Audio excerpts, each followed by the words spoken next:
سكينة درابيل تطلب دعوات محبيها لشقيقها في محنته الصحية.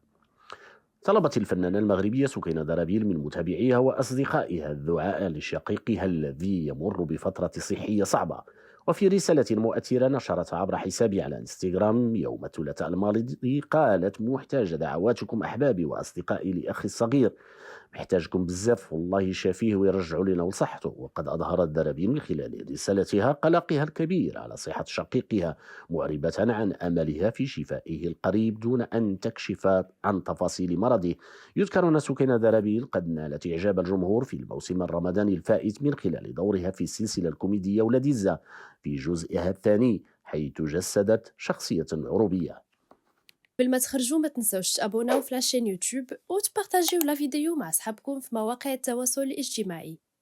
ما تنسوش ديروا جيم وتضغطوا على الجرس باش يوصلكم الجديد ديالنا.